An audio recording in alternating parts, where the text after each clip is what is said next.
Super Sarvana Stores.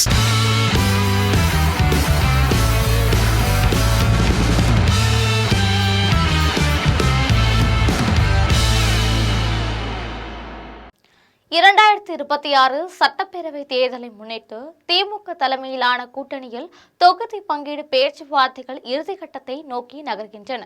முக்கிய கூட்டணி கட்சிகளுடன் ஆலோசனைகள் நடைபெற்று வரும் நிலையில் தற்போது விசிக தனது கோரிக்கைகளை வலுப்படுத்தியுள்ளதாக அரசியல் வட்டாரங்களில் தகவல் பரவி வருகிறது. கடந்த 2021 சட்டசபை தேர்தலில் விசிகாவுக்கு 6 தொகுதிகள் ஒதுக்கப்பட்டன. அதில் 4 தொகுதிகளில் வெற்றி பெற்று கட்சியின் நிலையை கூட்டணிக்குள் வலுப்படுத்தியது.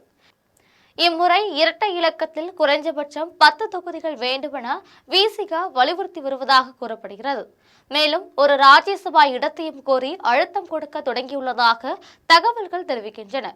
ராஜ்யசபா தேர்தலில் திமுகவுக்கு 4 இடங்கள் கிடைக்கும் என கணிக்கப்பட்டுள்ளது.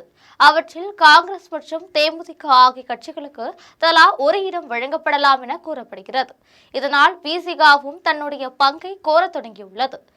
விசிக தலைவர் திருமாவளவன் தலைமையில் கட்சி வட மாவட்டங்களில் அமைப்பு சாரா வலிமையுடன் செயல்பட்டு வருவதாக கூறப்படுகிறது. திமுகவுடன் கொள்கை ரீதியாக இணைந்து செயல்பட்டு வரும் விசிக இந்த முறை அதிக அங்கீகாரம் கிடைக்க வேண்டும் என எதிர்பார்க்கிறது.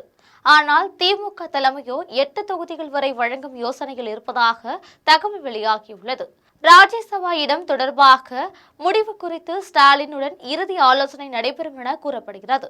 உடனடியாக ராஜ்யசபா இடம் வழங்கப்படுமா அல்லது அடுத்த சுற்றில் பரிசீலிக்கப்படுமா என்பது இன்னும் தெளிவாகவில்லை.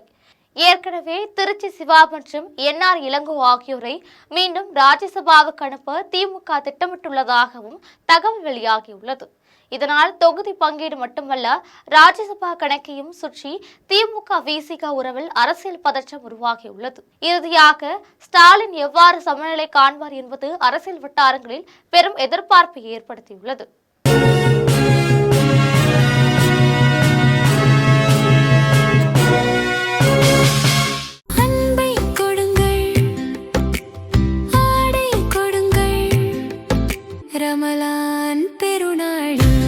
Super Sarvana Stores.